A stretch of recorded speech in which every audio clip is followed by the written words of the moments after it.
Um outro fator muito importante, fator de desgaste, que tem a ver, no fundo, com a intensidade do conflito e com o moral e estado psicológico, e que são as baixas. As baixas são esse sinal dramático que tem uma influência decisiva nos efetivos em operações. E até dos familiares. E vamos ver como é que evoluiu, vamos ver aqui alguns quadros, vão ver que através das baixas tem esta ideia daquilo que nós quisermos transmitir nesta lição, sobre a evolução da guerra, sobre a evolução da intensidade, como é que ela se processou. Vamos ver primeiro os mortos. Os mortos, vamos ver nos 3 territórios, Angola, Guiné e Moçambique, depois vamos juntar tudo no gráfico. Os mortos, estão aqui mortos por todas as razões, em combate, por acidente, alguns por doença, não é um significativo de mortos, mas principalmente em combate e acidentes. E o número de mortos, como veem logo no início da guerra, vamos logo para 200 por mês. Não é por 200 por mês, é por 200 por ano. Vamos logo para 200 por ano. E vamos, de certa forma, vamos atingir ali os 250, perto dos 300, naqueles anos mais intensos da guerra. Depois diminui um pouco em Angola. E aqueles 2 últimos que estão ali, devem vê-los como antes do 25 de Abril e depois do 25 de Abril. Portanto, em Angola, antes do 25 de Abril é aquele pequenino e depois do 25 de Abril é aquele grande. Quer dizer que ainda há quase 250 mortos em Angola depois do 25 de Abril. Agora, baixas.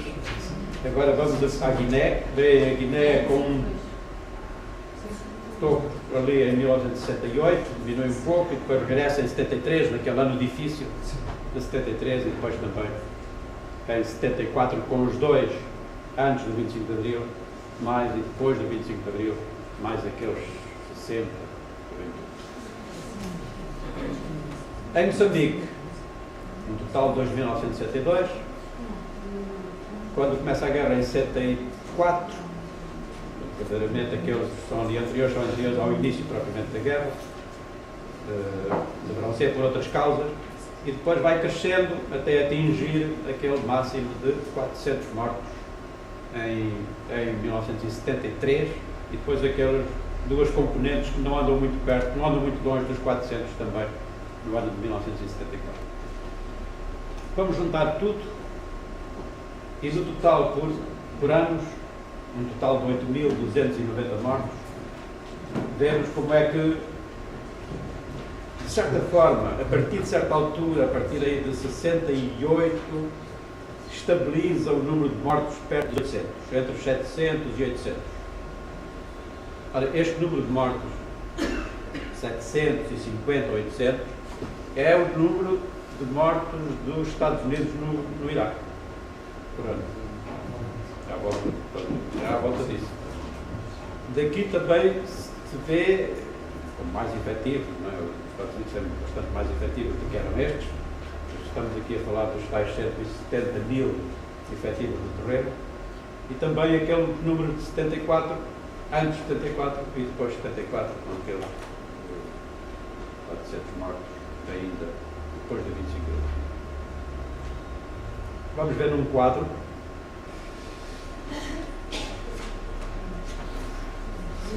Se verificarem aqui no total de mortos, verificam que aqui a partir de 68 já são mais de 700, e depois estabiliza sempre em torno dos 700, 800 mortos, atingindo também os 800 no ano de 74, com um total de 504 mortos depois do 25 de Abril. Estes é que talvez possamos dizer que são mortos inúteis, não é? Mas foi a verdade. 504 podemos considerá-los como mortos inúteis, claro, porque já não fazia sentido continuar a guerra. Houve mais de 504. Moçambique está quase muito à frente. Moçambique está muito à frente. Intensidade. Está muito à frente. esses dados foram recolhidos? Porque isso tudo tem explicações, depois a gente pode analisar a situação e tem explicações. É possível Porque- saber se o número de mortes, portanto, em percentagens, se deve maioritariamente Sim, em é possível. combate? Eu não tenho aqui, não Ou temos por aqui os acidente. números, mas nós sabemos quantos mortos há. Isso também está publicado, tudo isto está publicado. Então, É são porque havia acidentes e combates, não é? E sim, o há combate, mortes por combate e mortes por acidente. a maioria A era maioria é de combate. combate, a maioria é de combate, é em campanha, digamos assim, não é em combate, é em campanha. Portanto, há mortos em campanha, por exemplo, Minas são em campanha, não. Esses números que estão ali em relação ao total de Portugal são os efetivos? É todos. Acho que tenho um quadro que mostra os jogos metropolitanos. Se eu não estou a errar.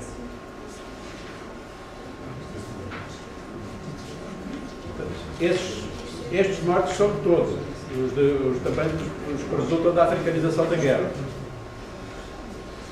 E agora, os feridos graves. Os feridos graves é feito com base em dados da Associação dos Deficientes das Forças Armadas e as várias doenças, que têm os vários fatores. Um total de 15.500 feridos graves, considerados feridos graves, e sem incluir o stress pós-traumático. Depois, já para não falar. Diga.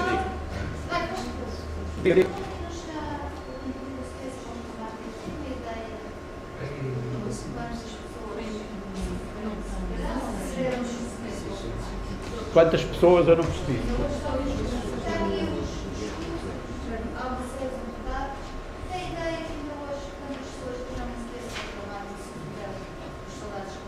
Os efetivos totais chegaram lá, 800 mil. 800 mil é esse o número que está à procura, não é? Portanto, os mobilizados que participaram na guerra, 800 mil. Sim. 500 mil e tal. Mais de 500 mil, portanto, perto de 600 mil do departamento de Portugal e depois os outros do departamento local. Só para saber, estes Às vezes fala-se num milhão. sim, é Aqueles que foram para lá, efetivamente, e que fizeram a comissão, não são mais de 800 mil. É que não foram só os militares, foram também as famílias que foram atrás. Tem, está bem. Esses números não estão aqui contabilizados, não é? Sim, as famílias iam acompanhar muitas vezes. Esta Associação dos Deficientes ainda continua a apoiar estas pessoas? Sim. Continua a apoiar. A Associação de Deficientes continua a apoiar. O Estado não é por isso. Mas é que a última vez que eu ouvi posso falar dizer- as pessoas que tinham problemas, nomeadamente os paraplégicos, que implicam os custos muito mais elevados, Claro, e que estavam em hospitais, situações se muito saíssem dos dramáticas e hospitais, tal, acabavam claro. por perder esses direitos. Portanto, a família teria que... Situações muito dramáticas que Ainda resultaram. continuam enfiados nos hospitais, não é? Sim. E normalmente essas pessoas eram sinais da guerra, não é? Tudo isso eram depois sinais da guerra. Portanto, o melhor seria sempre esconder esses sinais. Portanto, isso foram sempre assuntos muito mal resolvidos. Antes e mesmo depois do 25 de Abril, isso não há grande diferença. Os Não é? acidentados normalmente eram sempre isolados nos hospitais, não é? Muitas vezes, sim. Muitas vezes. Muitas vezes, sim. Ficavam lá. A propósito do que a colega disse, poderei dizer que na última medida que o Estado tomou relativamente à perda dos benefícios do IRS para os Sim. a ATFA foi a que mais se manifestou. Claro, e com razão. Os combatentes onde desapareceram, não é? Onde desapareceram, mas foi aí, apoio cada vez mais, evidentemente. Não, isso não é um problema muito bem resolvido pelo Estado português, não. Quase a minha sociedade. Porque dar obrigatoriamente a vida e tendo como risco a morte não é. Claro, sim. Penso que isso não tem preço, não é? Claro, sem responsabilidade de cada um. Mas não está resolvido. Não. Os Estados Unidos não podem. É evidente que o Estado deve assumir sempre as suas responsabilidades e que o Estado que resultou do 25 de Abril não deixa de ser herdeiro do outro, não é? Com todas as consequências. Não é?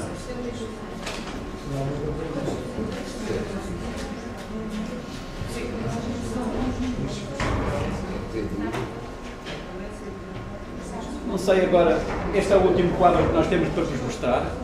Portanto, se quiserem fazer-nos mais alguma pergunta antes de fazermos um intervalo para depois vermos o filme. Eu, em relação aqui ao quadro dos mortos, tinha uma. Eu não tinha a noção de que tivesse morrido tanta gente depois do 25 de Abril. Acho que houve eventualmente, alguma falta de informação, mesmo na altura. E eu não, sinceramente, é um dado que eu desconhecia. É que tivesse morrido tanta gente depois do... Os números estão aí. Pois estão. Até em 75 não foi? A guerra não acabou no dia 25 de abril. Mas pensava que sim. Facilitava. Ah, bom, ponto final. A guerra não acabou no dia 25 de abril. E o regime que resultou do 25 de abril não foi um regime uniforme. Quer dizer, não havia apenas uma solução para o ultramar. Ditas as coisas na linguagem da época. Havia uns que tinham uma solução e havia outros que tinham outra solução. E a outra solução passava pela manutenção das Forças Armadas e da guerra nos territórios coloniais. E, portanto, até que esse problema se resolvesse em Portugal, passaram muitos dias, muitas semanas e bastantes meses. Portanto, não foi fácil resolver esse problema.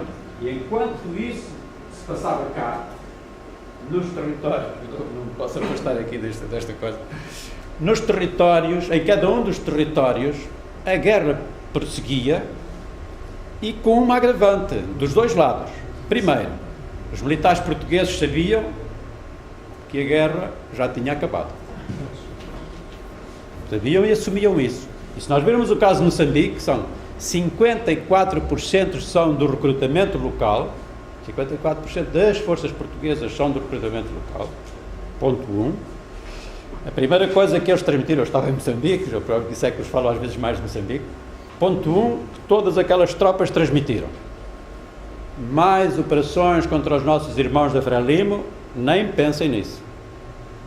E o único compromisso que nós conseguíamos obter dessas tropas portuguesas que estavam nos seus quartéis a única coisa que nós conseguíamos era nós defendemos o quartel e fazemos os reabastecimentos. Para além disso, não contem mais com nada. Esse ponto 1. Agora, o ponto 2 é a questão do limite do recrutamento possível das tropas que iam daqui. As tropas iam por uma comissão de 2 anos. Portanto, as unidades iam daqui, embarcavam e ficavam 2 anos. E ao fim de 2 anos deviam regressar. Ora bem, mas elas só podiam regressar quando eram substituídas. E se a substituição se atrasava, eles não podiam regressar. Ora bem, 25% daqueles batalhões que eu vos falei há bocado, 25% estavam com regresso atrasado no 25 de Abril. E alguns já iam em 6 meses, que é dramático, num teatro de operações. Portanto, iam com 30 meses de comissão. Esses todos também disseram, no dia 25 de Abril, algo que isto mudou e nós já cumprimos o nosso dever, já fizemos 24 meses, portanto, defendemos o quartel, não fazemos mais nada. Portanto, a situação militar tornou-se quase insustentável, muito difícil. Por outro lado, isto é do ponto de vista do lado português. O lado da Frelimo, o que é que vocês fariam? Numa circunstância dessas, conhecendo as circunstâncias, intensificação da guerra e intensificação das operações. As palavras são Quando eles recuam, nós avançamos. Portanto, tornaram-se tropas muito agressivas. Nesse período, logo a seguir ao 25 de Abril, quando perceberam que havia dissidência entre nós, tornaram-se tropas muito agressivas. Emboscadas, minas, incluindo aquilo que eles nunca, incluindo notícias que nós tínhamos daquilo que eles nunca ultrapassaram, o limite que eles nunca ultrapassaram, que era, por exemplo, deitar pontos abaixo, deitar aviões abaixo, que eles tinham possibilidade de fazer isso, mas nunca o fizeram, tinham a consciência de que não queriam fazer. Mas depois do 25 de Abril isso foi hipótese, e foi hipótese discutida na Frelimo, e nós sabíamos isso, pelos nossos sistemas de informações, sabíamos isso. E isso foi terrível, foram meses terríveis, não queiram passar nunca por um período desses. Mas isso é o que justifica esses 500 mortos depois do... Também, né? Depois em Angola há outras circunstâncias que... Em Angola foi mesmo até ao fim do ano, não é? Ainda foi até ao fim do ano de 75, não é? Então temos que contar, portanto, depois de 25 de Abril não é só 74. 74 e depois todo o ano de 75 ainda há operações que levam a baixas, pelo menos em Angola. Não na Guiné, que na Guiné acaba em 74. Em Moçambique também já não há, em 75 não há baixas.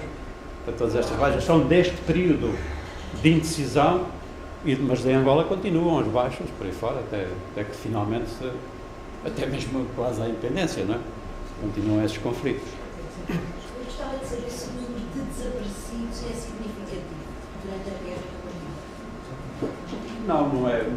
Não é significativo. Isso acontece em certo tipo de operações, certo tipo muito específico de operações, em que, de facto, há alguns desaparecidos. E sem combate. Mas já em acidentes há desaparecidos. Há um número significativo de desaparecidos, principalmente os acidentes da travessia do Estado. Há alguns acidentes graves, passagens de batelões, não é isso? Há pelo menos 2 acidentes graves que eu me estou a lembrar agora. Um acidente no Zambeze, com 100 e tal mortos, que nem todos os corpos foram recuperados. E há outro acidente na Guiné, em Curubal, também com 100 e tal mortos. Também a maior parte deles não foram recuperados. Portanto, esses, sim, em acidentes desaparecidos. Em combates em circunstâncias muito especiais. E há pilotos também. Há pilotos, aviões abatidos. Aviões abatidos. Não só há pilotos que foram abatidos, por exemplo, junto à fronteira e a aeronave pode cair do lado de lá. Há aeronaves que foram abatidas e depois não conseguiu recuperar os corpos. Sim, não. Nessas circunstâncias não são muito comuns, mas nas circunstâncias de acidente, sim, são bastante comuns. Mais alguma pergunta antes de fazermos um intervalo de 10 minutos? Sim, diga. É verdade. Não só esses, mas também os outros. É verdade. Isso é um problema que ainda está para se resolver e acho que há vontade de o resolver. Não, porque não são só esses desaparecidos, mas sim também todos os outros que foram enterrados nos sítios, muitas vezes até nos sítios em que morriam, não é? Em próprios, digamos assim, pelos territórios dos novos países, em Angola, na Guiné e Moçambique, há vários cemitérios onde estão os militares portugueses. E há agora uma comissão que foi constituída agora para estudar esse sítio das sepulturas militares, pelo menos fazer o levantamento. Não faz nenhum sentido trazer os corpos, com certeza, não é? Mas fazer o levantamento, sabermos onde é que estão e prestar também as devidas homenagens, digamos assim, nas datas adequadas, não é? Nós podemos fazer o levantamento. Essa comissão, o papel dela é fazer esse levantamento dos locais e ir com as autoridades dos novos países, não é? Tentar fazer esse levantamento, saber onde estão e melhorar, digamos, as condições de cada sítio, não é?